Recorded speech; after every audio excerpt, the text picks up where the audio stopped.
వందనాలు. సరిగ్గా ఇంట్లో పోయే సమయంలోనే వాక్యాన్ని అప్పచెప్తారు.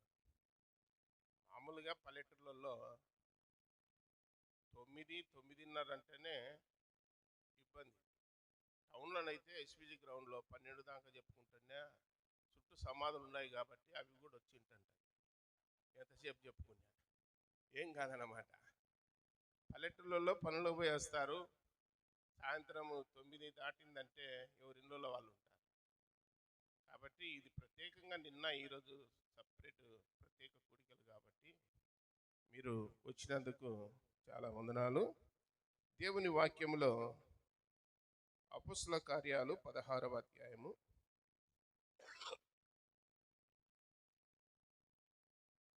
అపొస్తలుల కార్యములు 16వ అధ్యాయము 16వ వచనం నుండి 2 మాటలు చదువుతున్నా.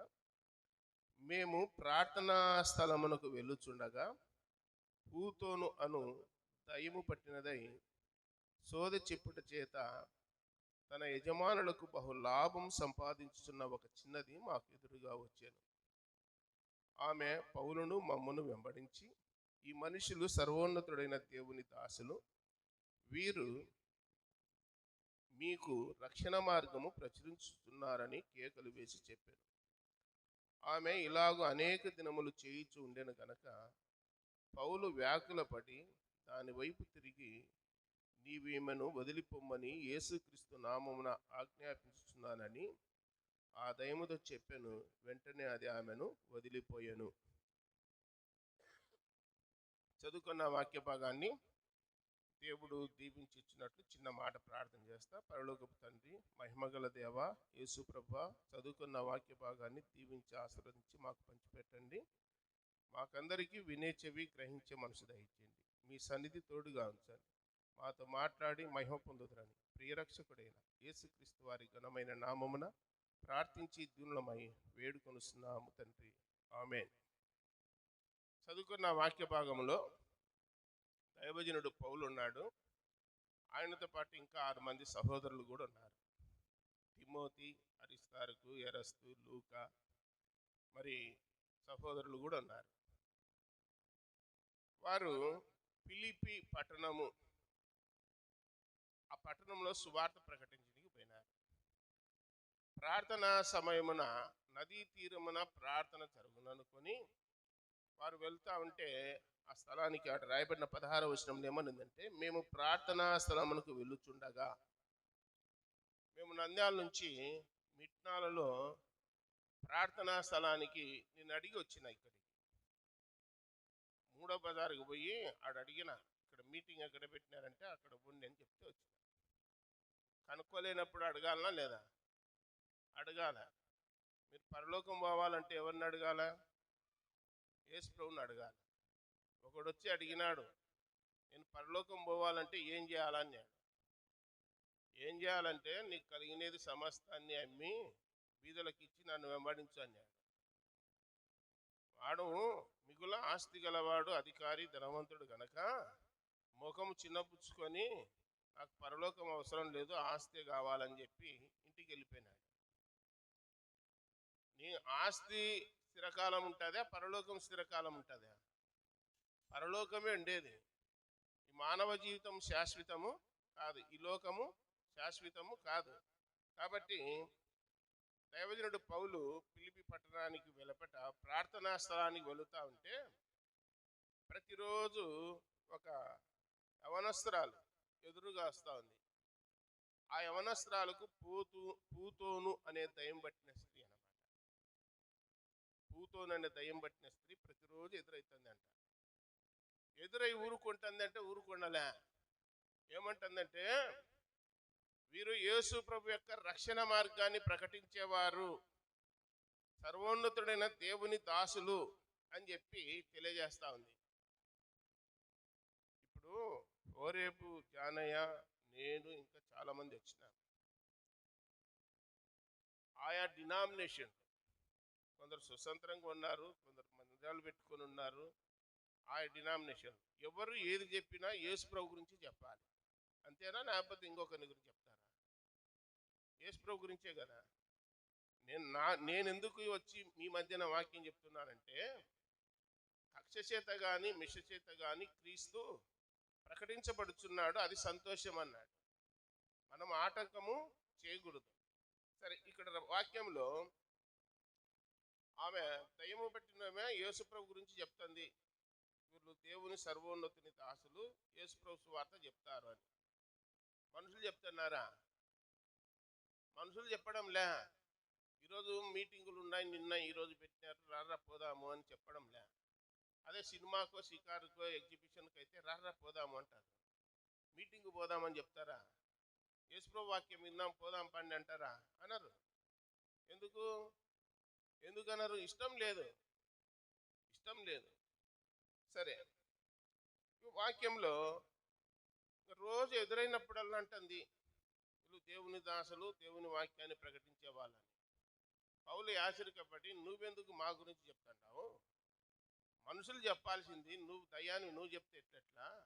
కాబట్టి ఆశ్చర్యపడి ఏమన్నాడంటే, యేసుక్రీస్తు నామమున ఈ చిన్నదానిలో ఉన్న పూతోను దయ్యం వెళ్ళిపోవును గాక అన్నాడు.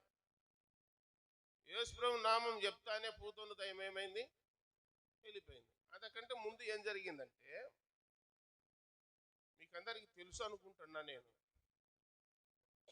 ఏం తెలుసు అంటే, ఆయా గ్రామాలలో కొందరు దయ్యాలు ఇడిపించే వాళ్ళు ఉంటారు. తెలుసా మీకు? దయ్యాలు ఇడిపించేటోళ్ళు ప్రత్యేకంగా ఉంటారు కొందరు. వాళ్ళ దగ్గర నిమ్మకాయలు, టెంకాయలు, కొబ్బరి గిన్నెలు ఇవన్నీ తీసుకుపోయి ఏవేవో ఇస్తూ ఉంటారు. వ్యాపారంబలు అవన్నీ పెడతా ఉంటారు. వాళ్ళు ఇడిపిస్తూ ఉంటారు. ఈ పూతోను దయ్యం బట్టినవి ఏం చేస్తారంటే, రోజు సాయంకాలం 3 గంటల నుంచి 5 గంటల వరకు దయ్యం ఒళ్ళులేకి వచ్చారు. ఆమె ఆ దయానికి సంబంధించిన భక్తులందరూ టెంకాయ తీసుకొని, వీతికట్టి తీసుకొని దయ్యం దగ్గరికి వస్తారు, లైన్లో నిలబడతారు. పూతోను దయ్యం చెప్తాదన్నమాట. అప్పుడు నీకు పెళ్ళి అవుతుంది, ఈ సంవత్సరం పో, నీకు ఈ సంవత్సరం ఉద్యోగం వస్తుంది, ఈ సంవత్సరం నీకు చదువు బాగా వస్తుంది, పాస్ అవుతావు, ఈ సంవత్సరం నీకు పంట పండుతుంది, ఈ సంవత్సరం నీకు జబ్బు బాగా అవుతుంది అని ఇట్లా చెప్పేదన్నమాట. గోవిందపల్లిలో కోమైంది, ప్రతి శుక్రవారం ఆంజనేయుడు పడతాడంట. ఏం కాదు ఇట్లా దాంట్లోకి భయపడితే ఎట్లా అంటే, కొబ్బరి గిన్నెలు బెల్లం ముంటలు ఇంట్లో పెట్టుకుంటుంది, ఒక 2 గంటల సేపు వచ్చిపోతాడు, అయిపోయా. మళ్ళీ మామూలుగా ఏం చేస్తున్నారు మీరు అంతా అంటుంది. అంటే పని లేక వచ్చినాములే అని చెప్తుంటారు వాళ్ళు. ఇక్కడ కూడా ఏం జరిగిందంటే, ఇట్లా నీకు సంతానం కలుగుతుంది, నీకు పెళ్ళి అవుతుంది, నీకు పంట పండుతుంది, నీకు ఉద్యోగం వస్తుంది అని చెప్పి పూతోను దయ్యం చెప్తుంది, సోదే చెప్తుంది. సోదే చెప్పేటోళ్ళు రారు మీ ఊరికి. మేము చిన్నగా ఉన్నప్పుడు ఎరుకలలో ఈత ఆకుతాలిన బుట్టలు పెట్టుకొని వచ్చండి సోదే చెప్పేటోళ్ళు. వాళ్ళు చెయ్యి కూడా చూసి చెప్తుంటారన్నమాట. సోదే చెప్పించుకుంటుంటారు. ఇప్పుడు చిలక ప్రశ్నలు వచ్చినారు, చిలక ప్రశ్న చెప్పేటోళ్ళు. వాళ్ళే బతకలేక ఆడ ఎస్పీజీ స్కూల్ దగ్గర రోడ్డు మీద కూర్చున్నారు చెట్ల కింద. మా దగ్గరికి రారా మీకు చెప్తామంటున్నారు. ఏం చెప్తారు? బతుకుతెరువు కోసం ఏదో ఒకటి పని పాట చేయలేక అట్లా తిరుక్కున్నారు.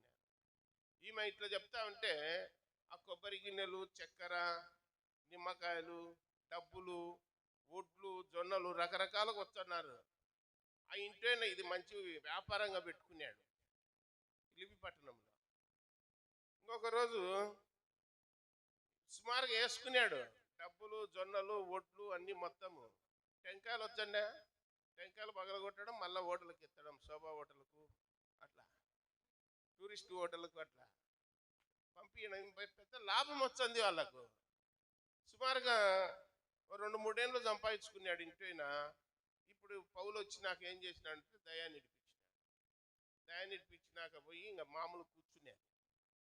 భక్తులలో వచ్చినారు, ఏం చెప్పకుండా ఏం మా పరిస్థితి ఏంటంటే ఏం మాట్లాడకుండా, ఏమిరా ఈరోజు ఏం మాట్లాడకుండా భక్తులల్లా కొబ్బరి గిన్నెలు తీసుకొచ్చినారు, టెంకాయలు తెచ్చినారు, ఊతికడ్డలు తెచ్చినారు, ఏం చేయాలప్ప ఇప్పుడు అంటే ఏం చేయొచ్చినారంటుంది. అంటే నువ్వు ఏదన్నా చెప్తే నువ్వు దీవించితే వచ్చినాము, దీవెన కోసం వచ్చినాము అని చెప్తాను. దీవెన లేదు ఏం లేదు పోర్రి అంటుంది. అంటే ఎందుకబ్బా ఈరోజు ఇట్లా చెప్తుంది, రోజు చెప్పేది ఈరోజు చెప్పకుండా ఉంది అని చెప్పి వాళ్ళ నీళ్ళని అడిగినాడు ఇంటిపోయిన యజమానుడు. ఏం లేదయ్యా, దారిలో వచ్చేటప్పుడు వాక్యం చెప్పే వాళ్ళు ఎదురయ్యి యేసుప్రభు నామమున దయాన్ని ఇడిపించినారు. ఎంత పని చేసినారయ్యా మీరు? దయాన్ని పెంచి సాక్కుంటే ఇంట్లో పోషించుకుంటున్నాము 3 ఏళ్ళ ముంటి, మాకు గొప్ప లాభం తెచ్చి పెడుతుండ దయ్యము. ఎంత పని చేసినారా మీరు ఇడిపించి? వాళ్ళని పట్టుకరాబోరా ముందు. పౌలును శీలను వాళ్ళను తిమోతిని లూకాను అరిస్తారుకు ఎరస్తా అనేటువంటి వీళ్ళనల్లా పట్టుకొచ్చినారు. ఎవరయ్యా దయ్యం ఇడిపించింది? ఆయనే. ఎందుకు ఇడిపించిన? యేసుప్రభు దేవుడు అని చెప్తుంది, మనుషులు చెప్పకుండా. కానీ ఈ దినాల్లో దయ్యాలకు తెలుసు యేసుప్రభు ఎవరో, మిట్నాల్లో ఉన్న వాళ్ళకి తెలడంలే. మిట్నాల్లో ఉన్నారు కానీ మీకు తెలడంలే యేసుప్రభు ఎవరో. దయానికి తెలుసా తెలియదా? యేసుప్రభు ఎవరో తెలుసా తెలియదా? తెలుసు. ఒకసారి ఎస్పీజీ గ్రౌండ్లో ఒక 20 ఏళ్ళ కిందట మీటింగ్ పెట్టినారు. మీటింగ్ పెట్టింటే నేను పోయినా. ఏం చెప్తారో ఇందా. మీటింగ్ అయిపోయినాక రోగాల కోసము జబ్బుల కోసము మేము ప్రార్థన చేస్తాం, దగ్గరికి రాదండి. అంత కొందరు ప్రార్థన చేసుకొని పోయినారు. పోయినాక ఒక దయ్యం బట్టి మేము వచ్చింది, నిలబడింది. చెయ్యి అంటుంది, ప్రార్థన చెయ్యి అంటుంది. అంటే ఏందప్ప ముందే చెప్తుంది ప్రార్థన చేయని అని ఆశ్చర్యపోయినాడు ఆయన. ఆశ్చర్యపోయినాక నువ్వు ఎక్కడి నుంచి వచ్చినావో ఏమో నాకు తెలియదు కానీ యేసుక్రీస్తు నామన పోతావా లేదా అంటే పోను అంటుంది. ఎందుకు పోవు నువ్వు అని ఇట్టనే అడిగింది. నేను జరిగిన సంఘటన చెప్పేది, కథ కాదు. ఎందుకు పోవు అని అంటే నేను పోను. ఒరే నీది గడివేమల కదా అని. అవు గడివేమల. పొద్దున పొలంలో పోయి వరిమల్లో వరి కోసినాక ఓజలు ఉంటాయి ఉండవా? ఓజలు అవతల పొలంలోనే ఓజలు ఒక 30-40 ఓజలు యువతలు తెచ్చేసుకున్నాడంట. తెచ్చేసుకొని ఇప్పుడు దయ్యమిడి పీనికి వచ్చినాడు. మరి పనికి మళ్ళోడా, పొద్దున ఓజలు అల్ల వేసుకుంటే కుదరా అవతల, ఇప్పుడు మళ్ళా నన్ను దయ్యమిడి పీనికి వచ్చిన అనేలకు బైబిల్ సంకలో పెట్టుకొని మందిలో పడి ఉరుకు ఏంది ఇడిపించేది నువ్వని. తెలుసా మీకు? దయాల జోలికి ఎవడంటే ఎవడు పోతే ఎంబడి పడి తరుముతాయి. తమాషా కాదు దయాలంటే. మా బ్రదర్ అన్న అసెంబ్లీలో ఎవడు పోడు దయాల జోలికి. అట్టటోళ్ళు కనపడినారంటే పక్కకు తప్పుకొని పోయి రాయా నువ్వు అంటారు. నన్ను పక్కకు తప్పుకొని పోయి కరా నువ్వు ముందుకు రా అంటారు. కొట్టినా ఏం పర్వాలేదు అన్నట్టు. అంటే దయాలను పోవాలంటే మనలో ఏముండాలా? దేవుడు ఉండాలా. మనలో దేవుడు ఉండాలా, వాక్యం ఉండాలా, భయం ఉండాలా, భక్తి ఉండాలా. పౌలు విడిపించినాడు అంటే యేసుప్రభు నామమును విడిపించినాడు. అంతేగాని ఇప్పుడు ఏం చేస్తున్నారంటే ఎవరో శివాగార్డెన్ కాటికి వస్తున్నారని చెప్పి జనాలు ఉరుకుతున్నారు. వాటికి వచ్చే దయ్యాలే, మనుషులు కాదు. గుర్తుపెట్టుకోర్రి. నిజంగా యేసు ప్రభును కలిగి ఉంటే నీవున్న ఇంట్లోనే ఇప్పుడు కుష్ఠరోగి వచ్చి యేసు ప్రభు ఎదుట మోకాళ్ళుని నీకు ఇష్టమైతే నన్ను శుద్ధినిగా చేయంటే చేసినాడా లేదా? నువ్వు అడిగితే చేస్తాడు అంతే. నువ్వు అడగకుండా మూతి ముడుచుకుంటే ఏం చేయడు. నువ్వు అడగాల. అడిగేంత వరకు ఆయన ఏమన్నాడు, అడిగితే చేస్తాడు అంతే. కాబట్టి ఆ దయ్యము ఇడిపించినారని చెప్పి పట్టుకపోయి కొరడాలతో కొట్టించి ఈడ్చుకొని పోయి చెరసాలలో వేసినారు. పిలిపి పట్టణం మెడ పట్టుకొని తొప్పినారు 6 మంది లోపల. దొబ్బితే గాయాలైన రక్తం కారుతా ఉంది. మీరు చెప్పండి, ఎవరికైనా దయ్యం ఇడిపించి సంతోషించాలనా ఏడవాలనా? దయ్యం పోతే బాగుపడినారంటే సంతోషమే కదా. గుడ్డివానికి చూపు వచ్చిందంటే సంతోషమే కాదా? గుడ్డివాడు నడుచున్నాడంటే సంతోషమే కాదా? ఆరోగ్యం లేనోడు ఆరోగ్యవంతుడైనానంటే సంతోషించాలనా లేదా? బైబిల్లో అన్ని ఆపోజిటే. ఎవడు బాగుపడినా ఎవర్రా బాగు చేసింది అని యేసుప్రభు దగ్గరికి వస్తున్నారు. ఎవరు బాగు చేసిందంటే యేసుప్రభుయా. ఎందుకు చేసినావు? మీరు మీ ఇళ్ళల్లో ఆదివారం పుట్ట మందిరానికి పోవాలి కదా. మీ పిల్లోడు నీళ్ళ గుంటలో పడినాడు అనుకోండి, రే ఈరోజు ఆదివారం రా, మేము తీయం నిన్ను, నీళ్ళల్లోనే మునుగురా అంటారా? గడకేసుకోరు. గుంటలో పడిన ఎద్దు కానీ, గాడిద కానీ, గొర్రె కానీ, పిల్లోడు కానీ గుంటలో పడితే ఏం చేయాలా? పైకి లేపాలి. ఒకసారి ఆదివారము పాతపాడు బనపల్లి అవతల యాగంటిపల్లె పాతపాడు ముందు వచ్చారు. పాతపాడు దగ్గర ప్రార్థన పోయేటోళ్ళే వంట చేసుకుంటుంటే పిల్లోడు వచ్చి నీళ్ళ తొట్టులో పడినాడు, చనిపోయినాడు. ఆదివారం ఏం చేయాలంటే కొంచెము అవివేకంగా ఉన్నారు, అశ్రద్ధగా కనుక్కోలేకపోయినారు, చనిపోయినారు. నీళ్ళల్లో పన్నెవాడిని మనం ఏం చేయాలా? గడ్డకేయాలి. చూసిన వాళ్ళు ఎవరైనా సరే వేయాల్సిందే. యేసుప్రభు వచ్చింది ఇంకా నీళ్ళలో తప్పనికి కాదు, గడ్డకై నీకు వచ్చినాడు, గుర్తుపెట్టుకొని.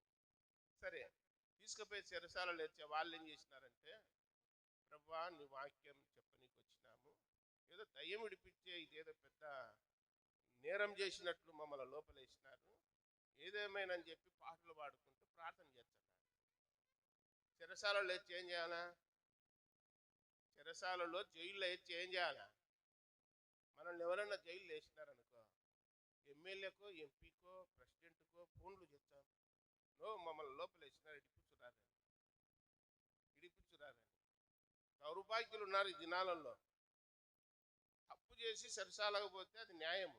ఏ తప్పు చేయకుండా పోతే, ఏ తప్పు చేయకుండా చెరసాలలో ఉన్నాడంటే దేవునికి మహిమ. బైబిల్లో యేసేపు అని యవనస్తుడు తెలుసా మీకు? ఏ తప్పు చేయకుండా 3 ఏళ్ళు ఉన్నాడు జైల్లో. తర్వాత ప్రధానమంత్రి అయినాడు. తప్పు చేసినోన్ని ఇడిపియనికపోతే ఎట్లుంటుంది?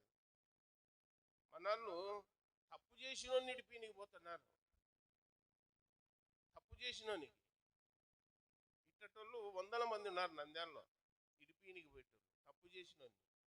కాబట్టి ఇక్కడ ఏ తప్పు చేయకుండా చెరసాల్లో పడింటే పాటలు పాడుకుంటూ ప్రార్థన చేస్తూ ఉంటే చెరసాల ఉన్నటువంటి భూమి కంపించెను, చెరసాల బ్రద్దలాయన రాయబడి. చెరసాలలో దాదాపు ఒక 200 మంది ఖైదీలు ఉన్నారు అక్కడ. వాకిన్లలో ఓపెన్ అయినాయి. ఓపెన్ అయితేనే ఖైదీలలో ఏం చేయాలా? ఎవని కొద్ది వాడు దొరికిన సమయం అని చెప్పి పారిపోవాలి. తప్పించుకుంటే కదరా ఈరోజు వీళ్ళు ఎవరు వచ్చినారు, మొత్తం చెరసాలలో బద్దలైపోయినాయి, వాకిన్లలో ఓపెన్ అయినాయని చెప్పి ఎవని కొద్ది వాడు పారిపోవాలి. కానీ ఎవ్వడు పారిపోలే. ఆ 200 మంది 300 మంది అక్కడనే కూర్చున్నారు, పాటలు పాడుతుంటే వింటున్నారు, ప్రార్థన చేస్తుంటే వింటున్నారు, అంతా చూసుకుంటున్నారు. చెరసాల అధికారి ఉంటాడు కదా, నాయకుడు, జైలరు, నా ఉద్యోగం బాగా కదరా, ఎంత పని చేసిర్రా నాయన, చెరసాల బద్దలైపోయినే, నా ఉద్యోగం బాగానే, నేను నా పిల్లలు నా కుటుంబం ఎట్లా బతకాలని చెప్పి తనకు తాను కత్తి తీసుకొని హాని చేసుకోవాలని చూస్తున్నాడు. అప్పుడు పౌలు వచ్చాయా, ఎందుకు హాని చేసుకుంటావు, ఎవరు ఎక్కడేం పోలేదు, ఖైదీలంతా ఇన్ని ఉన్నారు, చూడు కావాలంట. అయ్యా ఎందుకు ఖైదీలు పారిపోలే? ఖైదీలు చెరసాలలో జైల్లో వేయబడిన ఖైదీలు ఎందుకు పారిపోలే? ఇప్పుడున్నోళ్ళకు తాళం చేయి ఇయ్యండి, బయటికి పోతారా లేదా? ఆ చెరసాలలో ఉన్నటువంటి ఖైదీలు ఎవరు పారిపోలే. ఎందుకంటే అక్కడ యేసుప్రభు ఉన్నాడు. వారు యేసుప్రభు ప్రార్థన విన్నారు, పాటలు విన్నారు, భయము కలిగి భక్తి కలిగి, ప్రభువా మేము తప్పులు చేసి చెరసాలకు వచ్చినాము, వీళ్ళు ఏ తప్పు చేయకుండా లోపలేసినారు, కాబట్టి వీళ్ళు చెప్పే మాటలు చెప్పే ప్రార్థన మేము విన్నాము, పాటలు విన్నామని చెప్పి అక్కడనే ఉన్నారు. ఇంకా చెప్పర్రి మాకని, మీ లెక్కనే ఇంకా చెప్పర్రి అని చెప్పి అట్టనే కూర్చొని ఉన్నారు. అప్పుడు చెరసాల నాయకుడు వచ్చి, ఏమప్ప వీళ్ళంతా పారిపోలేదే, నిజమే నేను చెప్పింది. అప్పుడు చీకటి దీపం పుట్టించి చూసి అందరు ఉన్నారు, లెక్క పెట్టుకున్నాడు. ఖైదీలంతా ఒక్కడు కూడా పారిపోలే, అంతా మార్పు చెందినారు, మారు మనసు పొందినారు. పౌలు శీలలు అక్కడ ఉండడం వలన వాళ్ళలో మార్పు వచ్చింది హృదయంలో.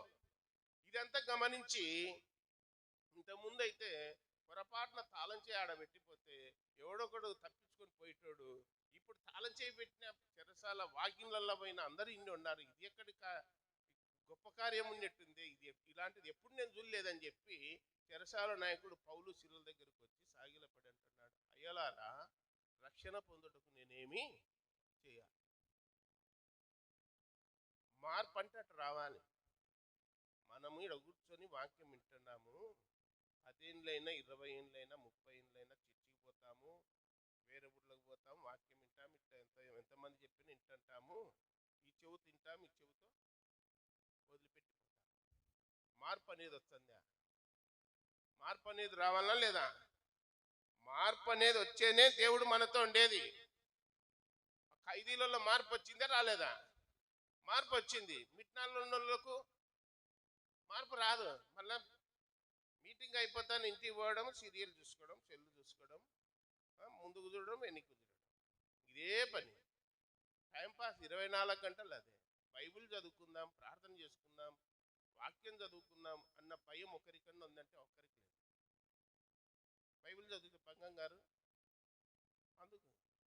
కాబట్టి వాళ్ళంతా మారిపోయిన తర్వాత చెరసాల నాయకుడు, అయ్యా నేను కూడా దేవుణ్ణి నమ్ముకుంటా, నేను కూడా దేవుణ్ణి నమ్ముకుంటా అని చెప్పినప్పుడు, ఆ ప్రభు అయిన యేసునందు విశ్వాసం ఉంచుము, అప్పుడు నీవును నీ ఇంటి వారు రక్షణ పొందుతారని చెప్పినాడు. కాబట్టి చెరసాల నాయకుడు ఇంటి వారు అందరూ దేవుణ్ణి నమ్ముకున్నారు.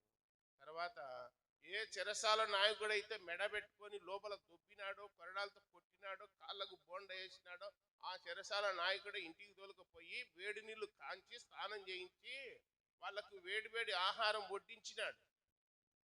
ఇంటి వారు అందరితో కూడా ఆనందించనని చెప్పి రాయబడింది వాక్యం. చెరసాల నాయకుడు ఇంటి వారందరితో కూడా ఏం చేసినాడు? ఆనందించాను. అయ్యా మీలాంటి దేవుని నేను ఎప్పుడు చూడలేదు, మీ దేవుడు గొప్పవాడయ్యా. ఖైదీలలో మార్పు వచ్చిందంటే నాలో కూడా మార్పు వచ్చింది. ఇంకా చెరసాల, మా పిలిపి పట్టణంలో చెరసాల కూడా అవసరం లే. ఎందుకు? దొంగలు, నరహంతకులు, నేరస్తులు అంతా ఏమైనారు? మారిపోయినారు. వాళ్ళైనా మారిపోయినారు, కానీ మిట్నాల్లో మాత్రం మారరు. ఎప్పుడున్నోళ్ళు అట్టనే ఉంటారు. ఎన్నేళ్ళైనా సరే మీరు మార్పు చెందాలనే వాక్యం చెప్పేది. ఇల్లంక ఆయన చిగురు అని చెప్పినాడు, విన్నారా మీరు? మొద్దు రంపం తీసుకొని చెట్టును కోసినామనుకో, ఆ మొద్దు చుట్టూ ఏమొచ్చాయి? చిగురు వచ్చేదా రాదా? చిగురు అంటే యేసుక్రీస్తు. చిగురు అంటే ఏమనుకున్నారు? మొత్తం నేలమ్మ అయిపోయినాక మొద్దు నుండి చిగురు పుట్టునంటే యేసుక్రీస్తు పుడతాడు అని, కొత్తగా లేత మొక్కవాలి అని చిగురు అంటే. అట్లా యేసు ప్రభు మీ హృదయాల్లో ఉండాల, మార్పు రావాలా, ఆయన చెప్పినట్లు వినాలి. ఒకసారిలా ఓత్రమాన్ తిన్నానుంది. ఎక్కడంటే మన కాదు, కోయిలకుంట్ల దాటినాక ముదిగేడు వస్తుంది. ముదిగేడు నుంచి శివారం రూట్ కమలపూరి, ఓత్రమాన్ తిన్నా, బొందెలు తిన్నా, శివారం అని వచ్చాయి, అవుకు వచ్చాయి. ఆ రూట్ చెన్నంపల్లి అని అక్కడ మందిరం కడుతుంటే ఒకడు వచ్చి ఇట్లనే కూర్చున్నాడు, ఇండ్లెక్కనే ఇట్లా కూర్చున్నాడు. కూర్చుంటే అయ్యా వందనాలు అని, వందనాలు అని అన్నాక, ఏమిరా కటింగ్ ఏంది రాదేంటి? కటింగ్ ఏం కటింగ్ అంటే, అంకుల్ నీకు తెలుదులే ఇది అంటే, ఏమిరా అంటే అదేందనుకున్నావు? సరైనోడు అని. ఏందనుకున్నావంటే సరైనోడు అంటున్నాడు. మరి ఏంది సరైనోడు అంటే, నీకు తర్వాత తెలుసాదులే అన్నాడు. అన్నాక ఇట్లా ఇంకో కూడిక పెట్టినాక నేను వాక్యం చెప్తాను. చెప్పేటప్పుడు మధ్యాహ్నం చూసినాను, మీ మధ్యాహ్నం సరైనోడు వచ్చినాడో లేదో చూడరా అంటే, అంకుల్ వచ్చినాడు అంకుల్ అంటున్నాడు. వచ్చినాడంట, సరైనోడు వచ్చి కూర్చున్నాడు. ఏందిరా సరైనోడు అంటే, గుర్రానికి జూలు ఉంటుంది చూడు, అట్లుంది కటింగ్. గుర్రానికి జూలు ఉంటుండే అట్లుంది కటింగ్. ఏమయ్యా అంటే చెప్తే విన్నాడయ్యా వాడు. అమ్మ నాన్న దేవుని మందిరానికి వచ్చున్నారు, ఇంత మేలు పిల్లోనికి సరైనోడు అని కటింగ్ చేపించినారు. సినిమా వాడు ఎవడో పెట్టుకున్నాడంట. మొన్న పెళ్లికి పోయినాను, ఒకటి జడ వేసుకొని రబ్బర్ బ్యాండ్ పెట్టుకున్నాను. నేను అందుకని కనకమరాలు పూలన్న పెట్టుకోపోరా నాయన అన్నాను. ఇట్లా తయారైనారు. ఎవడు క్రైస్తవుడో, ఎవడు ఆడేడో, ఎవడు మొగోడో తెలియని పరిస్థితులలో ఉన్నారు.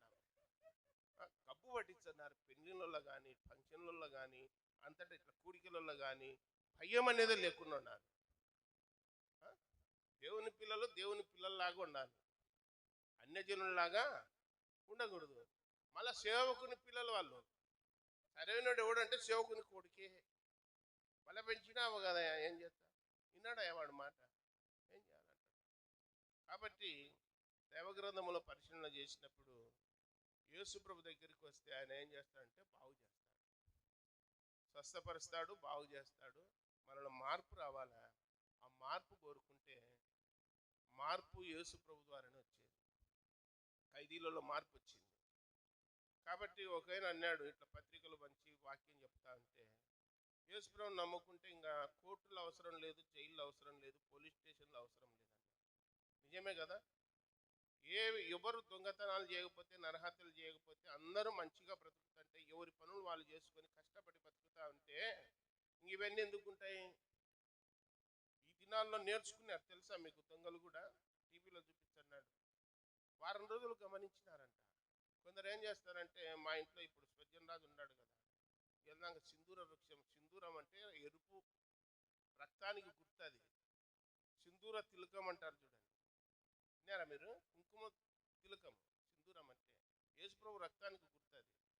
సరే, ఆయన ఏం చేస్తాడంటే, పిల్లలు ఎప్పుడన్నా వచ్చారని చెప్పి కిటికీలో పెట్టిపోతాడు. ఏంటి, తాళంచి కిటికీలో పెట్టిపోతాడు. అది దొంగోడు రోజు కూర్చున్నాడు అనుకో, ఎడబెట్టేది మట్ట సంగ వచ్చాడు తీసుకొని అదే పని. మేము కూడా కొన్ని సార్లు ఒక స్థలం పెట్టుకొని ఉంటాం. ఈ దినాల్లో సీసీ కెమెరాలు ఉండడం వల్ల మనం చెప్తున్నాడు, 6 ఇండ్లలో ఒకే రోజు దొంగిలించినాడు. బీగాలు ఎక్కడెక్కడ పెట్టుకుని చూసి దొంగతనం చేసినాడు. ఎవడు? దొంగోడు. పట్టుకొచ్చి టీవీ ముందర చూపించండి. కాబట్టి మన హృదయం దేవునికి తెలుసా తెలియదా? తెలుసు. యేసుక్రీస్తు అందరినీ ఎరిగినవాడు. మన అంతరంగం తెలుసు, అంత తెలుసు. కాబట్టి యేసుప్రభు దగ్గరికి వచ్చే ఎలాంటి వారినైనా సరే, ఎవరొచ్చినా కానీ ఆయన త్రోసి వేసే దేవుడుగా. నువ్వు పాపాత్మురాలువు, నువ్వు దుష్టురాలువు, నువ్వు గయాలివి, నీ నోరు దుడుకు, నువ్వు తిడతావు అనేది ఏది లేదు. ఎవరొచ్చినా సరే ఆయన ఏమంటాడంటే, నా ఎద్దుకు వచ్చువారిని నేను ఎంత మాత్రము త్రోసివేయను. కాబట్టి పౌలుశీలులు దైవజనులు ఉన్నారంటే అక్కడ ఖైదీలు మార్పు చెందినారు, చెరసాల నాయకుడు దేవుని నమ్ముకున్నారు. మిట్నాల్లో ఉన్న మీరు కూడా ఎవరిని నమ్ముకాలి? దేవుని నమ్ముకాలి. కాబట్టి యేసుప్రభు వాక్యం ఇక్కడ ప్రకటించడానికే వచ్చినది. ఎవరెవరము ఎవరి మందిరాలకున్నా, ఎవరి బైబిల్ వాళ్ళకున్నా, ఎవరి దేవుడు వాళ్ళ దగ్గర ఉన్నా, మొత్తం మీద ప్రకటించాల్సింది ఎవరిని? యేసుప్రభుని గురించి ప్రకటించాలి. అందుకు సంతోషంగా వచ్చి వీళ్ళతో పాటు ఇది 3వ కూడిక. ఒకటి పాణ్యంలో, రెండోది గుంతనాల్లో, మూడోది మిట్నాల్లో. ఈ మధ్యన ఇంత ముందు ఒకసారి వచ్చి ఆ 3వ బజార్లో ఈ స్వజన్ రాజు వాక్యం చెప్పమనంటే చెప్పిపోయింది. నేను మీకు మతికిందో లేదో కానీ నాకైతే మతికింది. కాబట్టి మీరందరూ దేవుని నమ్ముకోవాలని చెప్పి ప్రభు పేరిట మనవి చేస్తున్నారు. దేవుడి తలంపులను దీవించునుగాక. చాలా సంతోషం. ఏమా